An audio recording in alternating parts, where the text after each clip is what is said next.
vamos a tener la participación de la joven Natsumi Tuñón. Ella es del Centro Regional de Veraguas de la Universidad de Panamá, de la Escuela de Derecho. Ella fue la representante del grupo ganador de este concurso que se realiza todos los años por parte del Instituto, actividad que se realiza con el ánimo de crear en las futuras generaciones de abogados esa semilla por el estudio de nuestra ciencia procesal. Por favor, Natsumi.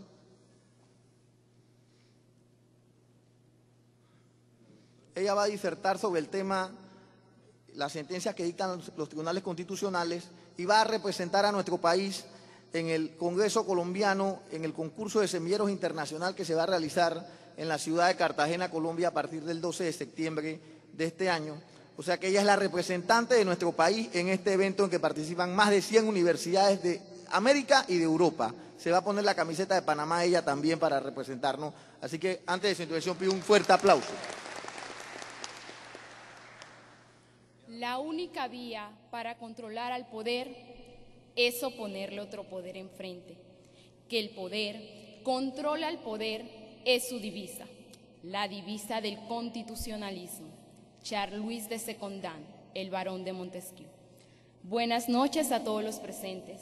Como ya mencionó el licenciado Navarrete, el tema a desarrollar este año en el concurso internacional de semilleros es el de las sentencias que dictan las Cortes Constitucionales.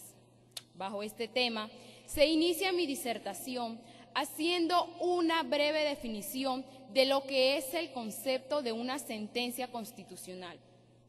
Una sentencia es el acto mediante el cual se dirimen los conflictos. Constituye el sentir que el juez se ha formado acerca de la controversia planteada. En esta operación, el juez constitucional no expresa su propia voluntad, sino que hace una mera interpretación de la Constitución al caso concreto. El Estado ya ha afirmado su voluntad mediante la Constitución, por lo que no se hace necesario afirmarla una segunda vez bajo el ejercicio de la función jurisdiccional. En otras palabras, la sentencia constitucional no es más que la interpretación de la Constitución a un caso concreto por obra del juez o del magistrado. Estos fallos vienen a dirimir conflictos que versan sobre la supremacía constitucional o los derechos fundamentales. Son por regla general definitivos y sus efectos deben tener un carácter general o erga omnes respecto a la constitucionalidad de las normas. Sus efectos deben ser hacia el futuro, con salvadas excepciones dependiendo de cada legislación constitucional.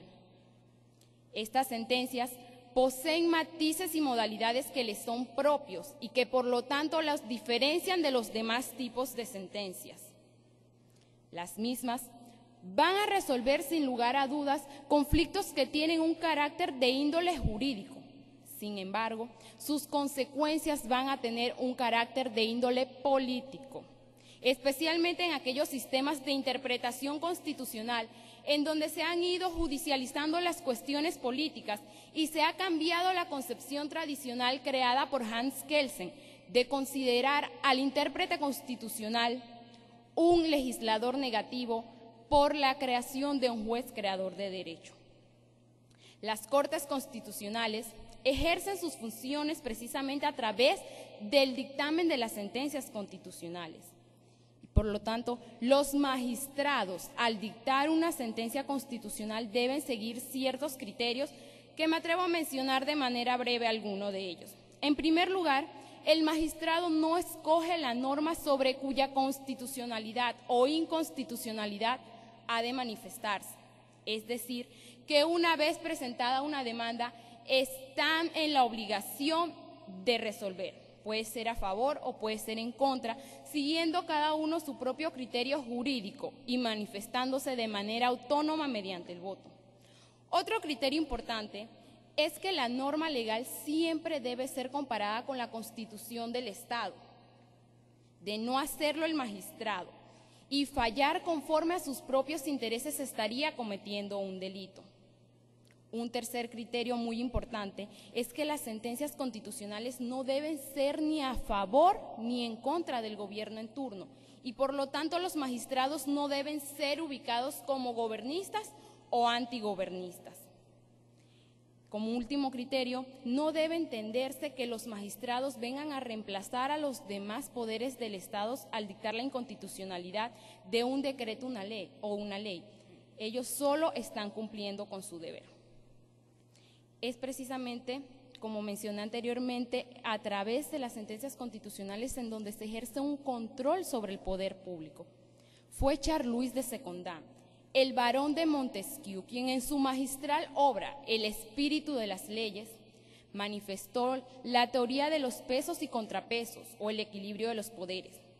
Decía Montesquieu que si el poder de juzgar no está deslindado del poder legislativo o del poder ejecutivo, no habrá libertad, puesto que si no está separado del poder legislativo, el juez podría arbitrariamente disponer sobre la vida y la libertad de las personas.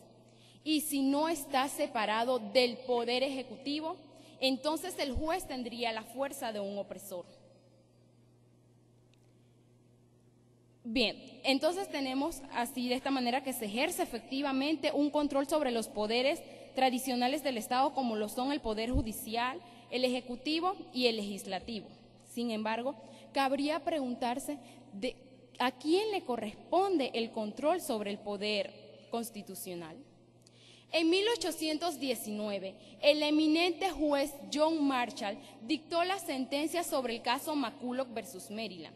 En el mismo planteó la teoría de los poderes implícitos, al decir que todos los medios que fueran constitucionales y que fueran a cumplir con un fin de igual manera constitucional van a tener el mismo rango. De esta manera, tenemos así que existen corrientes de pensamiento que bajo la teoría de los poderes implícitos justifican el llamado activismo jurídico o un mayor protagonismo de los tribunales constitucionales, como si de los principios y valores que se encuentran en la Constitución se pudieran extraer normas, es decir, que van más allá de la mera interpretación. Sin lugar a dudas, la existencia de un tribunal constitucional se justifica.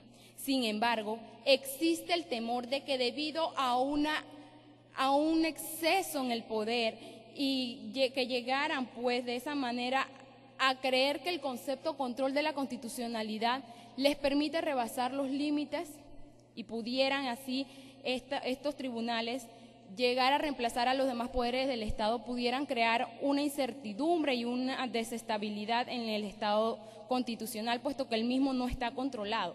Solamente existe la entereza y la templanza de quien ostenta la magistratura, su apego a las normas constitucionales y su separación de la política partidista.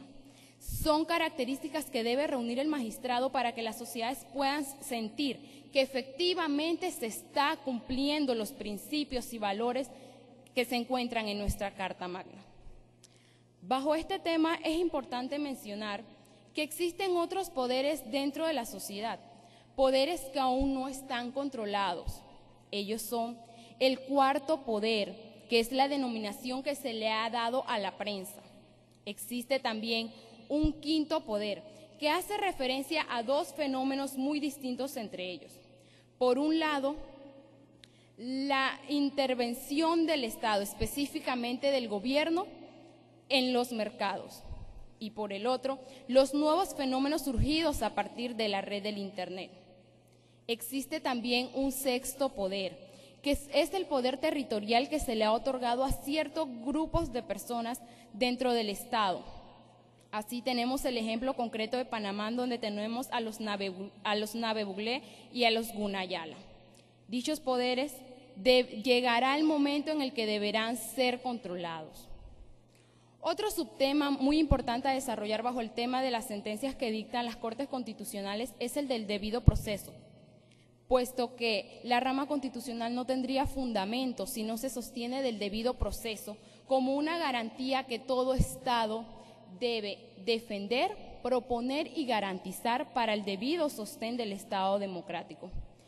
Todo principio y valor, al hacerse efectivo, está precedido del debido proceso, y es de esta manera como se cumplirá con el fin de la supremacía constitucional, que no es otro que la guarda de la Constitución del Estado.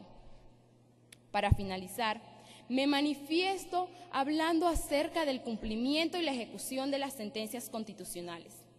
Ejecutar una sentencia es darle vida al derecho. Ejecutar una sentencia constitucional es darle el cumplimiento a los principios que nos otorga nuestra Carta Magna. Existen legislaciones que para que se lleve a cabo el cumplimiento de estas sentencias han propuesto medidas como las medidas cautelares y las multas a los funcionarios. Sin embargo, dichas medidas están sometidas a un proceso y mientras tanto la garantía seguiría vulnerada. Es por ello que en nuestro grupo de semilleros hemos propuesto la creación de los jueces de cumplimiento en el rango constitucional o en la jurisdicción constitucional, para que de esa manera se lleve a cabo el cumplimiento expedito y prioritario que requieren las sentencias constitucionales. Muchas gracias.